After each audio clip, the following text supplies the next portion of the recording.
revealing Srila Prabhupada's key that unlocks his true response to the most important question. Before I reveal the key, let me explain how I discovered the key. Way back in 2007, I decided to make some sort of presentation on this issue, an online presentation, a video. For years prior, I had already been 100% fully convinced that Srila Prabhupada never wanted us to establish and follow a multi-guru path that the GBC had taken us down all those years. I was also just as convinced that what he really wanted was for us to continue with the Rtvik Ras path that he had already started us on. But the only one real issue I had was regarding parts of this May 28th conversation.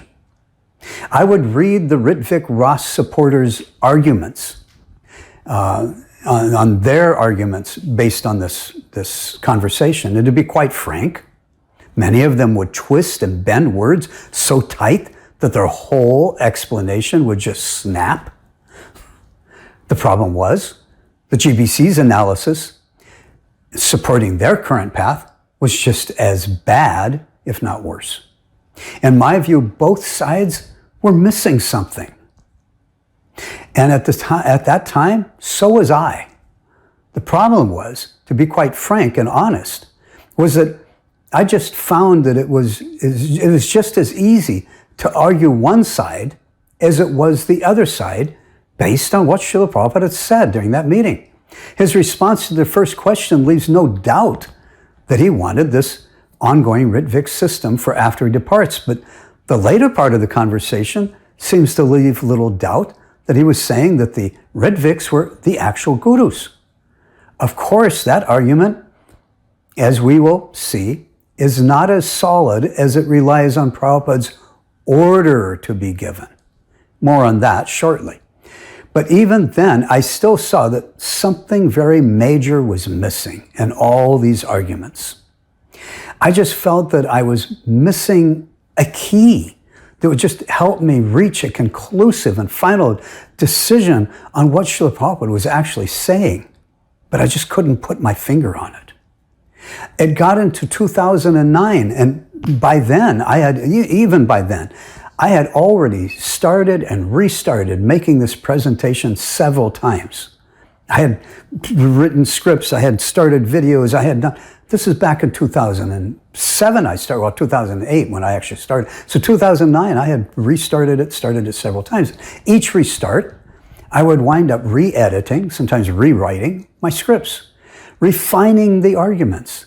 But each time when it came to finalizing and writing my analysis of this conversation, I was never satisfied. Regarding the other arguments, there was no doubt. When you look at this issue from the logical perspective, the Rtvik system made the most logic sense. It was the only system that just fit perfectly into the system that Srila Prabhupada had set up for managing ISKCON, with the GBC as the ultimate authority. But introducing multiple guru authorities, it just didn't fit. And that, and in so many other ways, all the arguments kept taking me to the same conclusion, that the Rtvik Ras path was the path that Srila Prabhupada wanted us to take. But the one and only stumbling block I had was with this conversation. I just didn't have a fully clear understanding of it. Something was missing. I'm a very logically driven person. So when something doesn't make 100% logical sense, it just bothers me. I spent months trying to figure it out. And all I could really do was reach the same conclusion each time, that there was a piece to the puzzle missing. The problem for me personally was that since at the time I wasn't fully clear about this conversation regarding this topic, then there was no way I could complete an acceptable presentation on this issue. This conversation is key to this issue. Since I couldn't reach 100% clear and unwavering, satisfying conclusion on what Srila Prabhupada really was saying, then there was no way for me to complete the presentation. I wasn't going to do the same as everyone else and start bending and twisting and snapping what I was trying to say, what Srila Prabhupada wanted to say. I wanted to know what he really wanted to say. I mean, what he was really saying, I should say. After several years and many starts and restarts, I finally just gave up trying to figure it out. And I just turned to Srila Prabhupada and I prayed and begged for his mercy. I prayed, please give me your mercy, Srila Prabhupada. I am wanting to make this your presentation as my service to you, but I can't go on any further because I know I'm missing something about what you were saying on that May 28th meeting. I'm begging for your mercy, Srila Prabhupada. Until I know without a doubt what you were really saying this day, until everything makes full and clear sense to me, then there is no way that I can or should make this presentation. It didn't come quickly. I stopped work on the presentation for months, but I didn't stop praying to Srila Prabhupada for his mercy and helping me to see what I was missing. Every month or so, I would renew my study on this conversation, together with my continued prayers, hoping that one day Srila Prabhupada would give me his mercy. Then one day, and I can't recall exactly when, but it must have been sometime in 2009, I was playing the original May 28th recording again. By then, I had listened to it dozens and dozens of times and had read the transcript of it many more times. But this one day, as part of this conversation began, there it was. I heard Srila Prabhupada say something that all this time I had never really registered what the words really meant before. Of course, it had been there all this time. I had played the recording so many times. I had read the words so many times before. But for some reason, I seem to have always just skipped right over them, these key words, and never really paid any real attention to what Srila Prabhupada meant by them. But this day, by Srila Prabhupada's mercy, I not only heard the words, but it was like a loud, roaring train had just jumped out from the recording and grabbed my full attention. My realization was immediate. The importance of these 5 simple words was far-reaching. They would impact how we can fully understand what Srila Prabhupada was saying that day. I realized this was not only what I had been missing all this time, but everyone else appears to have missed the importance of these words also for over 40 years. And yet it was right there all along, hiding in plain sight. Srila Prabhupada had answered my prayer. Thank you, Srila Prabhupada. The second I actually heard those words, I realized that they were the key that will change everything. Now, I realize this is a big claim to be making, especially since 43 years, 40 over, have elapsed, and so many senior devotees, scholarly devotees, have analyzed this very short conversation, and yet it seems that no one really heard or understand the importance of these 5 simple key words before.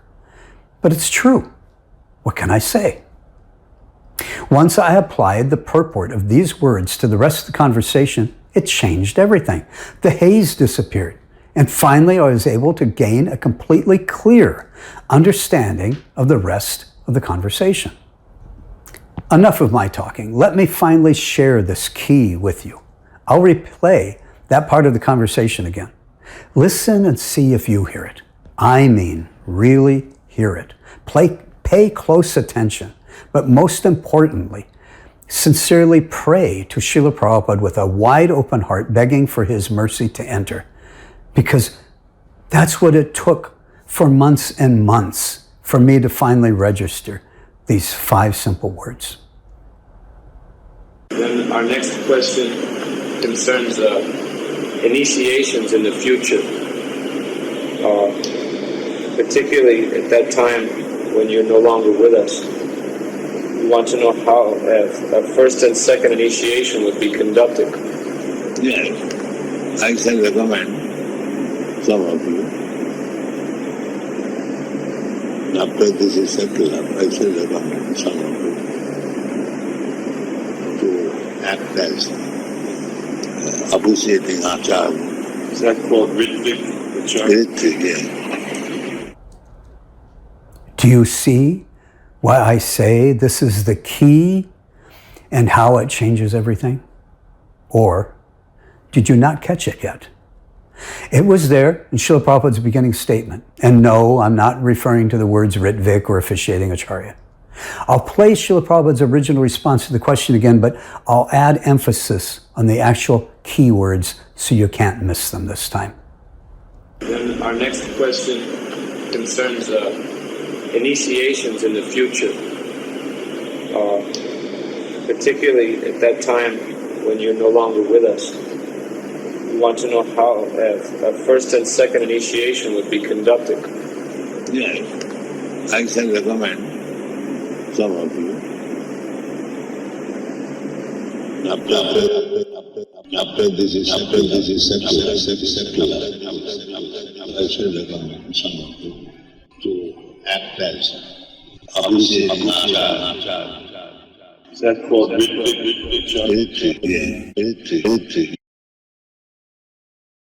These 5 simple words carry a most profound impact on the rest of the conversation on this topic that day and any legitimate, definitive, analytical understanding of this part of the conversation and of this issue. How is this? What is so earth-shattering about these 5 words? Let me explain. Srila Prabhupada is asked a very direct question.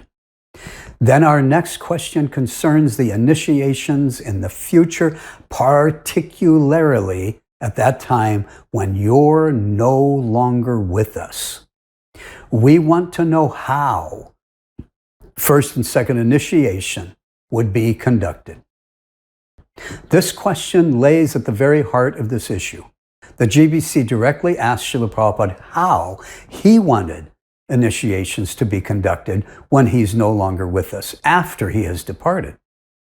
Obviously, Srila Prabhupada's answer is the answer to this issue, pure and simple.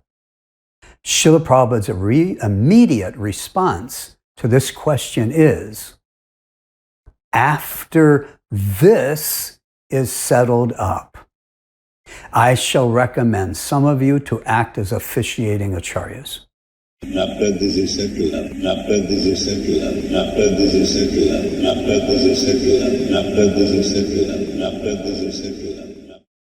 First, let's analyze Srila Prabhupada's very short reply to this most crucial question, as everyone else has done for the past 43 plus years, and ignore those 5 words, which I call the key to understanding this issue, and only look at his remaining response to this all-important question. His response to that question, without these keywords, is, I shall recommend some of you to act as officiating acharyas, which he then argues is the same as Rtvik acharyas or Ritviks. That's nice, but what was the question again? The GBC had asked, how are initiations to be conducted when Srila Prabhupada is no longer present with us? They had not asked who will conduct the ceremonies or what the titles will be for those who perform the ceremonies, what titles they'll go by. Without recognizing these 5 key words, Srila Prabhupada's response doesn't even address the question that was asked of him. Srila Prabhupada's reply that he will soon select some of the GBC members to act as officiating acharyas, who he says are Ritviks, that only addresses who will do the initiation ceremonies. It only addresses what their titles will be. But it does not address the question as to how those initiations are to be conducted. And that was the very substance of the question that was just asked.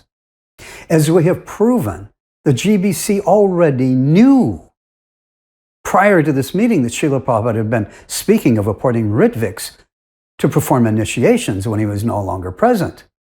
What they were asking here was to find out just how that process was to be conducted, because it wasn't going to be a regular initiations. So there was going to be a little bit difference in the way the initiations would be conducted. So just what was that procedure? That's what they wanted to ask. These men already knew that Srila Prabhupada would select some men to act as Rtvik Acharyas. At least that is what we proved that he had told Tamal just a few days earlier. That's why the GBC's main question wasn't asking who will be the next guru or who will initiate, but instead they wanted to learn the final and settled up procedures as to how those initiations would be conducted. When we analyze Srila Prabhupada's response and ignore the 5 keywords, Srila Prabhupada's response sounds more like a politician who's trying to avoid giving a direct answer. Was His Divine Grace A.C. Bhaktivedanta Swami Prabhupada intentionally side-skirting this question? Was he purposefully avoiding giving a direct answer? Did he not want to give any details or guidance at that time as to how those initiations were to be conducted in the future? Amazingly, the answer is yes. This is exactly what His Divine Grace was doing. He was intentionally and purposefully avoiding giving a direct answer to this extremely important question. But why? For what reason would he do that? To understand that, we have to include the 5 keywords in our analysis. So now let's analyze his response while including those 5 keywords. Srila Prabhupada is asked how initiations will be conducted after he has departed. And the very first thing he informs the GBC is, after this is settled up, then he will do what he had already informed Tamal Krishna that he would do before. And what was that he would select some of the men to act as his officiating Rtvik Acharyas. But again,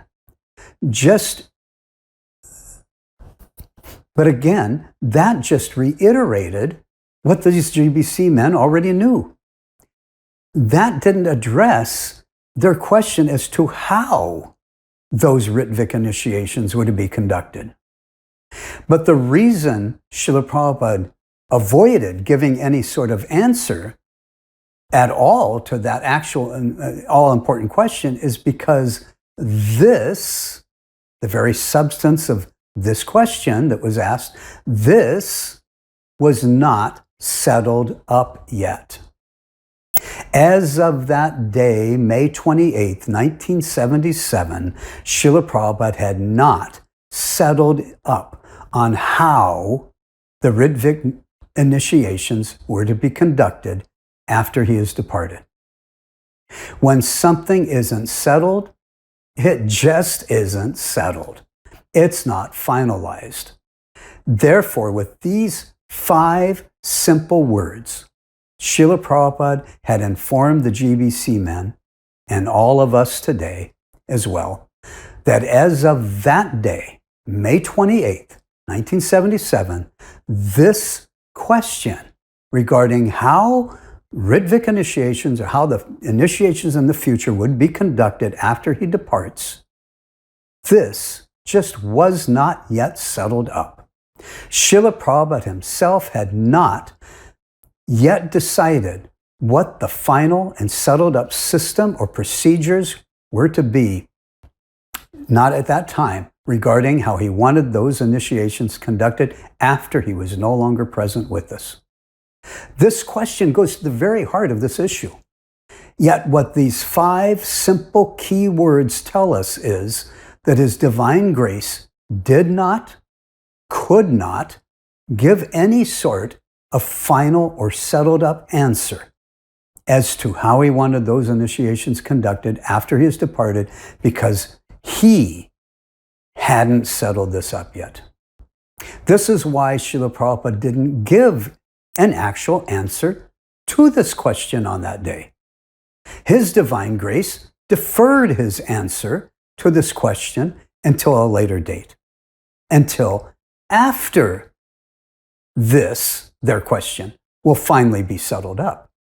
The importance of these 5 simple keywords and the impact on any honest and intellectual understanding of this issue cannot be emphasized enough. It is all-encompassing. Just 12 days earlier, Srila Prabhupada had announced that he would be leaving this world soon. The GBC met and discussed among themselves the most important issues that they agreed must be asked of Srila Prabhupada in order to seek his final and settled up answers to before he departs. Obviously, this was the proper thing for the GBC to do. Just days before this meeting, however, as we have proven, Srila Prabhupada met with his personal secretary, Tamal Krishna. Actually, the GBC men met and they asked Tamal Krishna to go in and ask Srila Prabhupada who will be the next Acharya, who's going to be his successor. So Tamal Krishna went and asked Srila Prabhupada that big question that was on his and everyone else's minds at that time. He asked His Divine Grace, who will be the next guru? He asked Srila Prabhupada if he would be naming his successor soon, and Srila Prabhupada informed Tamal that he will continue to take his own disciples after he departs via a system he will soon set up. He will soon select some men to act as Rtvik Acharyas who will conduct the initiation ceremonies on his behalf, while he will remain the initiator, spiritual master, even after he is no longer present with us. Tamal Krishna Maharaj relayed this information to at least some of the GBC members, so when it came time to formulate the questions to ask Srila Prabhupada in order to get his final and settled up answers to various topics before he leaves us, rather than the GBC asking His Divine Grace who will be the next guru, their big question, instead they knew that Srila Prabhupada had already told Tamal that he would continue to initiate via a Rtvik system. So the only 2 things the GBC wanted to know was how those non-regular Rtvik initiations were to be conducted. What was the procedure? How are they to be done?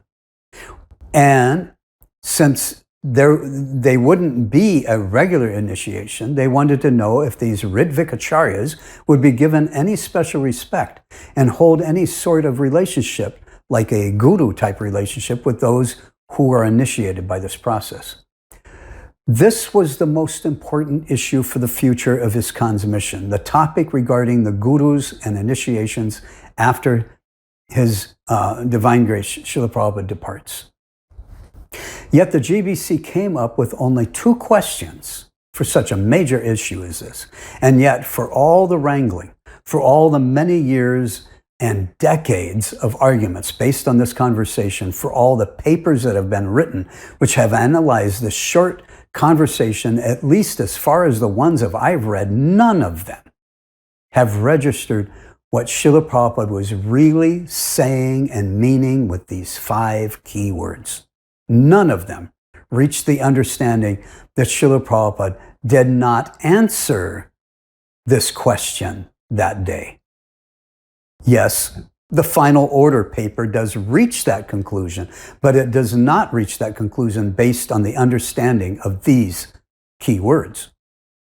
With these words, what His Divine Grace was telling the GBC is, I can't answer this question today because this is not settled up yet.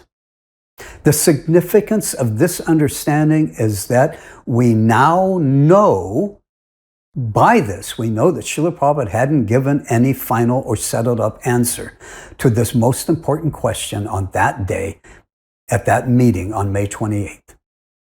Then how would the GBC men and the rest of us today know when he did give his answer? That Srila Prabhupada clearly told them. And it's also, again, part of those 5 key words. He said that after he has settled this up, he has settled up how this question is to be answered, then he will select some of the GBC men to act as officiating acharyas or Ritviks.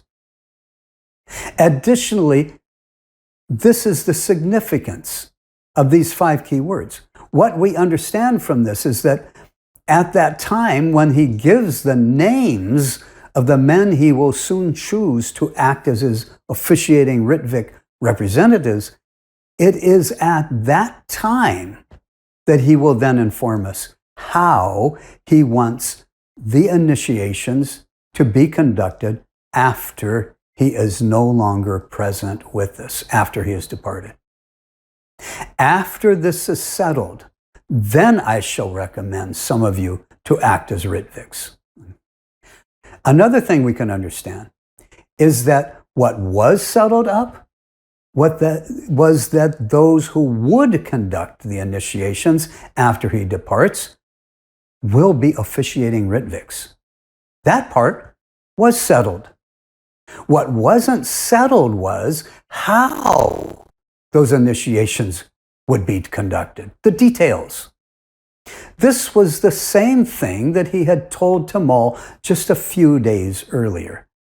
That part he had already settled on, that he would select some men to act as Ritviks. Here, Srila Prabhupada calls them officiating acharyas. This is a term, again, that he had never used before or after.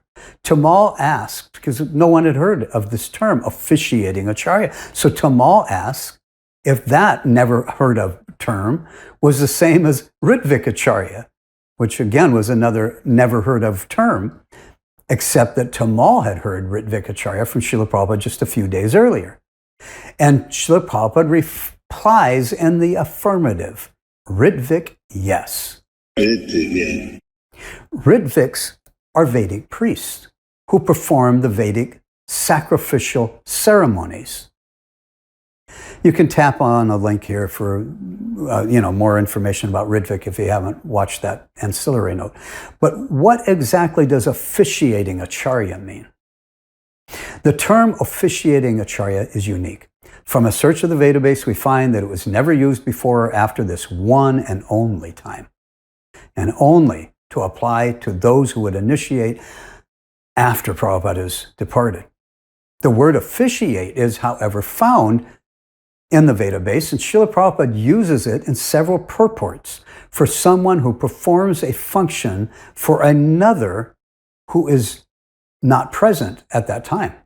Such as when Lord Indra was temporarily gone from his post, another demigod officiated on his behalf. He officiated the duties that Indra would carry out on Indra's behalf while Indra was no longer present.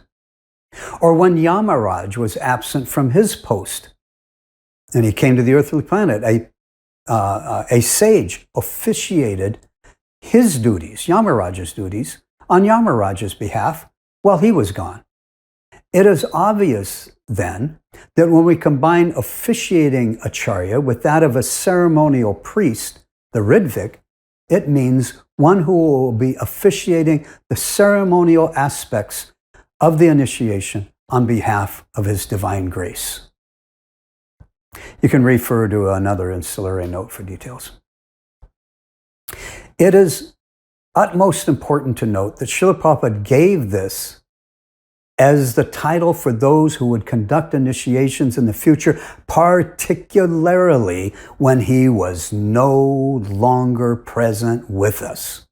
That was the question that was asked of him. That was his response. And in response, Srila Prabhupada is clearly defining that after he departs, the initiations will be carried out by an officiating Ritvik priest who will conduct those initiation ceremonies on behalf of his divine grace. By now, it should be vividly clear why I refer to these 5 words as the key to unlocking this issue once and for all time. For over 40 years, countless devotees have given all sorts of arguments how Srila Prabhupada had given his last and final answer to this question and this issue here in the subsequent minute of this conversation, or a minute and a half that is to follow. But what these 5 key words very clearly tell us is this issue was not settled on that day. And the final or settled up answer to this most important question was not given on that day, period. So then the question is, when did he give his final answer to that question? When did he finalize how he wanted initiations conducted after he departs? He told us that after he settles this, then he will select some men to act as Ritviks. 5.5 weeks later, Srila Prabhupada did exactly what he said he would do after this is settled. On July 9th, 1977, he gives the names of 11 men who he says are to act as his Rtvik representatives of the Acharya. And it is here in that July 9th letter, or when we get to it, that he gives his settled up answer to this question. In that letter, he gives the details as to how those Ritviks were to conduct the initiations. He gives those details in writing along with his signature. This letter satisfies the criteria that he gave, that after he has settled on how those initiations are to be conducted when he's no longer present, then he would give the names of the Ritviks that he has selected. And that's what he did in the letter. Of course, since the early days of those who spoke out that the Rtvik path is the path that Srila Prabhupada wanted us to take, for decades, devotees have been claiming that the July 9th Rtvik appointment directive was Srila Prabhupada's final and settled up answer to this May 28th question. But these 5 key words cement this understanding in stone. What these 5 key words tell us is that no matter what argument you try to give based on the remaining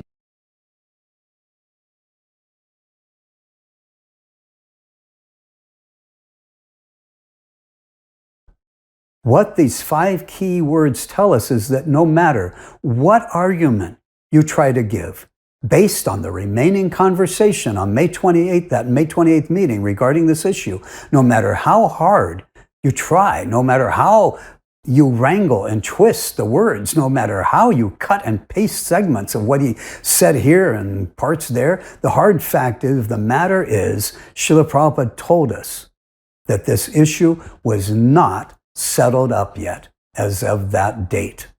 The hard fact is he didn't give a settled up answer that day on this issue. So no matter how hard anyone tries, they cannot come up to any final or settled up answer to this question based on that conversation that day. These 5 key words make this understanding irrefutable. Ignoring these 5 key words, and all Srila Prabhupada said was that he would soon recommend some of the GBC men to act as officiating acharyas or Ritviks, officiating Rtvik acharyas. Those words by themselves, it's just a title. Without those 5 key words, it didn't address the question the GBC asked at all. Naming some men to act as Rtvik acharyas, giving that title, that doesn't answer how the initiations are to be conducted. The only way in which he addressed their question that day was with these 5 key words to inform them that this was not settled yet. For me personally, as I was researching this issue for a long time, I knew something was missing. Every time I would read someone else's analysis of this meeting regardless, I should say, of which side they were on, I was left with an empty feeling. Something was missing. None of the wrangling and analysis and conclusions. Nothing made just total logic sense. The same thing kept happening when I did my own analysis. After months of prayers, Srila Prabhupada had mercifully revealed to me what it was, what was missing. And the amazing thing was, it was hiding in plain sight. It was right there all the time in Srila Prabhupada's immediate response to the question. This is the key that unlocks the understanding to what Srila Prabhupada was actually saying that day. From after this meeting until his departure, there is only one time where Srila Prabhupada gives any instructions regarding how initiations are to be conducted. And that one and only time that he did so was when he also gave the names of the men he had selected to act as his Rtvik representatives. And that was the July 9th letter. When we get to that July 9th timeline, I will go into more detail regarding the evidence found in that letter that proves that that letter was, in fact, Srila Prabhupada's final and settled up answer to this question that the GBC asked him on May 28th. What these 5 simple keywords do is they completely annihilate the GBC's stand on this issue. The GBC have based their understanding and premise of their multi-guru system on the remaining conversation on this topic that day. They have argued that when Srila Prabhupada was referring to actual gurus and how they would accept their own disciples, his grand disciples, and that they accepted that was his final and settled up system that he wanted. But that understanding was wrong. The hard fact is that any attempt to construe any sort of settled up conclusion as to how initiations would be conducted after Srila Prabhupada departs from the remaining part of this conversation is futile, period. Any and all such so-called conclusions and arguments are completely nullified and annihilated by these 5 keywords. No one, not even the GBC, can claim to be able to reach a conclusion as to this based on the remaining conversation on this topic during this meeting. No one can do so because not even Srila Prabhupada was able to give a conclusive, settled up answer to this question that day because he himself hasn't settled it yet. This could not be any clearer. Those who try to reject such clear evidence would do so out of sentimental feelings only, because they feel that Srila Prabhupada cannot continue to accept direct disciples via this process. Therefore, they feel they have to reject all arguments and logic that defeats their view. The problem for the GBC is that their entire multi-guru system and the remaining most important arguments supporting that system rest in the remaining part of this conversation. For 40 plus years, they have claimed that it was in this meeting on May 28th that Srila Prabhupada gave his final and settled up answer to that question in the remaining discussion that took place. It is a fact that the GBC went into Srila Prabhupada's room that day to learn and obtain his final and settled up answer to this question. What they missed is these words, where Srila Prabhupada clearly told them that he cannot give them any settled up answer that day. They missed that, and because of that, unfortunately, the GBC mistakenly thought that Srila Prabhupada and the rest of the conversation had given his final settled up answer. That when he was speaking of giving his order for one to become actual guru, they thought that applied to the Ritviks.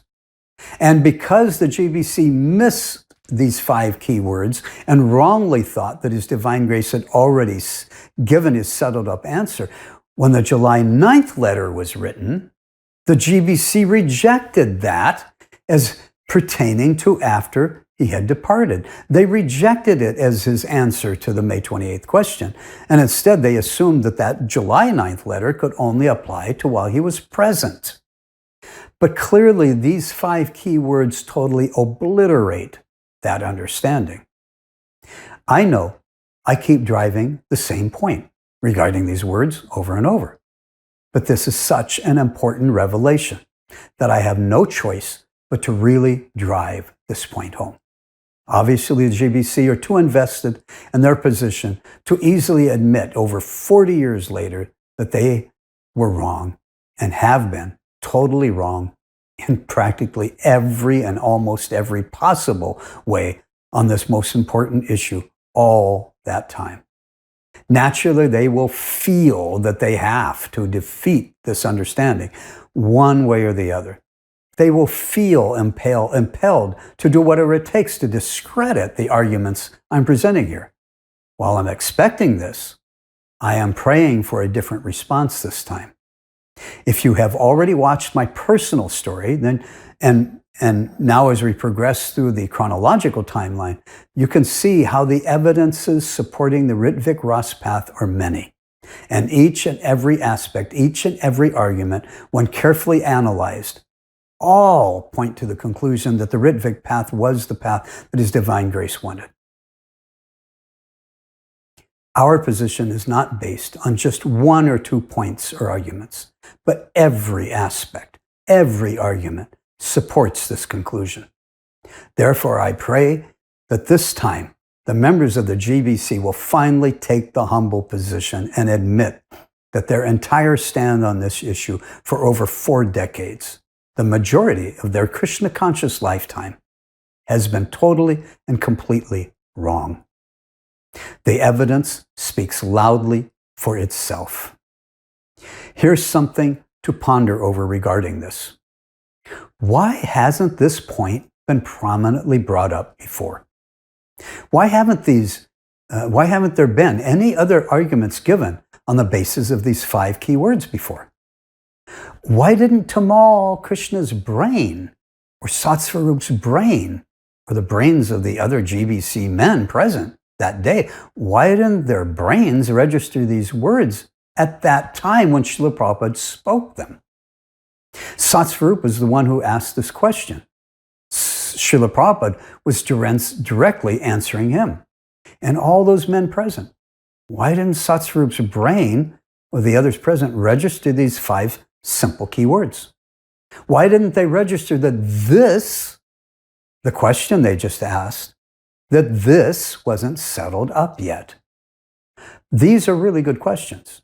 It has been over 40 years, and it appears that no other GBC's brains, or the brains of so many other Prabhupada's disciples, had registered the profound impact these 5 simple keywords carry regarding this issue as well. Okay, I admit that I'm taking a bit of a jab and a dig here at the GBC, and really, that was my first reaction when I, for the first time, actually heard these words and realized what Srila Prabhupada was actually saying with these 5 words.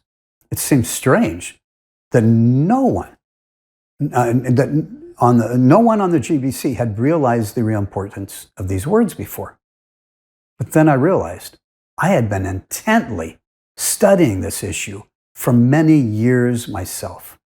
Years, not just a few seconds as Prabhupada was speaking the words. I had been studying this for many years. And for months prior to this, I had been reading and studying the transcript of this conversation over and over, and listening to the actual recording over and over so many times. Yet my brain never registered these 5 keywords all that time either, with months and months and basically years of listening and studying it. Now, what in the world? Why and how is that? Really? After you do hear those words and accept their understanding, there is nothing complicated about it. Srila Prabhupada is asked a question, and he basically replies, this isn't settled yet. Of course, his actual reply was, after this is settled, then I'll do something. But the meaning is the same. He was clearly telling them that this, the principal subject and the content of the question that was just asked of him, this was not settled on that day. And yet, and that once it is settled, then he will take a very specific action. Once I saw this, it was just very simple. It was a simple thing to understand. So why, for over 40 years, and after so many senior devotees, intelligent devotees, have studied this issue and spent hours analyzing this conversation, how and why is it that no one really paid any attention to those words before? At least I had not come across any article that took notice of these 5 keywords and extrapolated them, the true impact of their meaning and importance regarding this issue? There is only one answer, at least that I can come up with. And partly, it must be the same reason why it has taken me so many years to get this presentation completed. Maya. Either Mahamaya or Yoga Maya. Either way, it's been Maya. But if it was Yoga Maya, that caused everyone to simply miss the real importance of these words, then this would mean that this was what Krishna wanted. But then why would Krishna want that the GBC had totally misunderstood what path Srila Prabhupada had actually wanted us to go on all these years? I mean, Srila Prabhupada is Krishna's pure representative, and he started an international society, a worldwide mission to propagate Sri Krishna Chaitanya's mission and his teachings. And why would Krishna put his own devotees under the spell of Yoga Maya, where no one really registered these words before, just so that the mission of his pure representative had established would go down the wrong path for decades? Why would Lord Sri Krishna do that? Or better yet, would he have ever done such a thing? My answer is, God only knows. Personally, I certainly don't know the answer to that. You'll have to ask Lord Sri Krishna that yourself. 40 plus years, that is such a long time.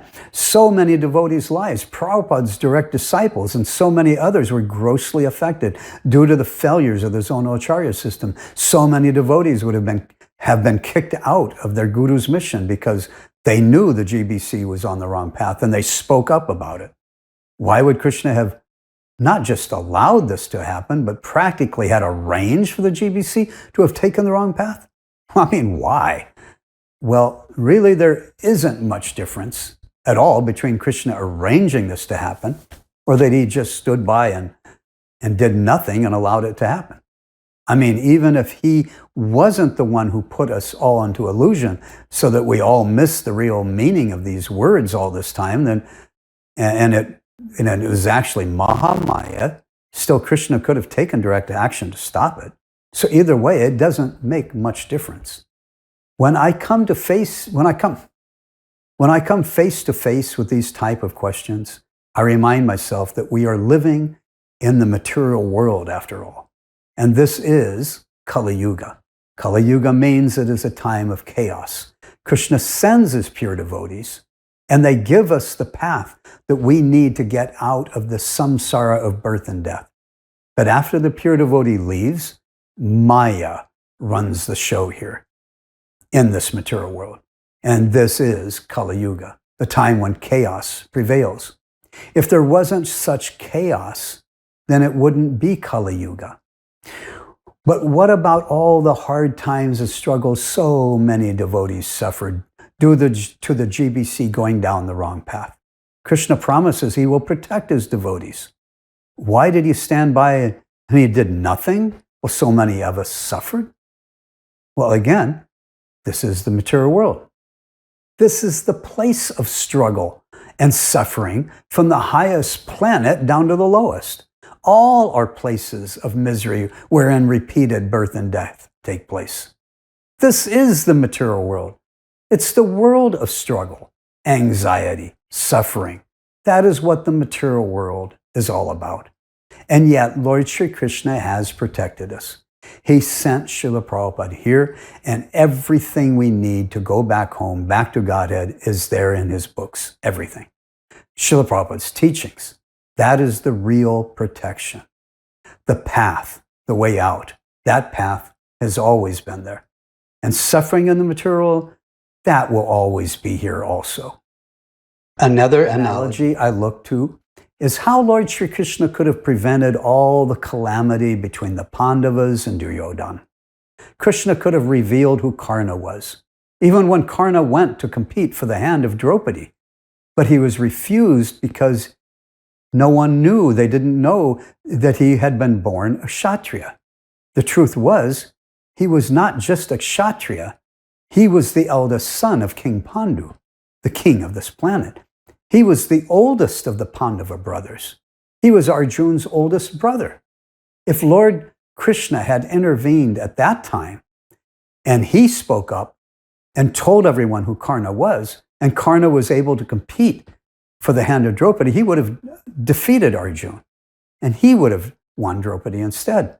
He would have inherited the throne and become the next king of the entire planet. And since he had become best friends with Duryodhana, the whole conflict would have been avoided. Lord Krishna knew all this. He knew it all along. Why didn't he tell everyone? His dear devotees, the Pandavas, had to undergo so many insults and hardships. And yet they were Krishna's own cousin brothers, but more importantly, there were his dear devotees and friends. If Krishna had told everyone what he knew, there would have been no battle of Kurukshetra. The Pandavas wouldn't have had to suffer as they did. But at the same time, Krishna wouldn't have spoken the Bhagavad Gita as he did. Lord Krishna put Satsvarup, Tamal Krishna, and everyone else in Maya for so many years, such that no one has registered these keywords before. Why? Because it is the material world, and it is Kali Yuga. The real lesson we all need to take seriously is that above all else, we must take full shelter of Srila Prabhupada's teachings. Do our business in this God-forsaken material world and get out. As our godbrother Bhakta George has sung, gotta get out of this place. By Lord Shri Krishna's grace, my salvation from the material world. We need to get and remain serious about being Krishna conscious and do whatever it takes to endear ourselves to Lord Nityananda and Mahaprabhu, to Srila Prabhupada, and hang on to their lotus feet and don't let go. What should have occurred if Satsvarup had actually registered and understood what Srila Prabhupada had just said? How would that have changed the outcome of that conversation that day? Satsvarup would have immediately realized that Srila Prabhupada had not yet settled up how he wanted the initiations to be conducted after he departs. He would have realized that it would have been futile for them to just plow right on with and ask their other questions in an attempt to get Srila Prabhupada to give his final and settled up answers to this issue that day. If Satsvarup had actually, and Tamal and the others, had actually understood those words, what Satsvarup should have done is to acknowledge that the GBC will just have to wait until after this is settled up before Srila Prabhupada will be able to give his final answer to this question and this guru issue. And then he should have moved on to the next topic. The fact is, it was futile to keep trying to push for a final answer that day. But unknowingly, that is exactly what Satsvarup and Tamal Krishna did, because these 5 keywords didn't register in either one of their brains, or to be fair, no one else's brains, it appears, for over 40 years. Satsvarup just plowed straight on into their second question on this topic, still determined to get final and settled up answers. Now that I have finally revealed the key that Srila Prabhupada gave that unlocks the real answers to this question and to this issue, there will still be another approximately 90 seconds of conversation remaining regarding this issue. And we aren't finished with our analysis of this first part either. So let's continue along with the analysis of the conversation, but we must apply these key words as we go forward with our analysis. We also have to account for the proven fact that His Divine Grace had already told the GBC about his plan to set up an ongoing Rtvik system. There's still additional analysis regarding Srila Prabhupada's response to the first question and the GBC's response to his response.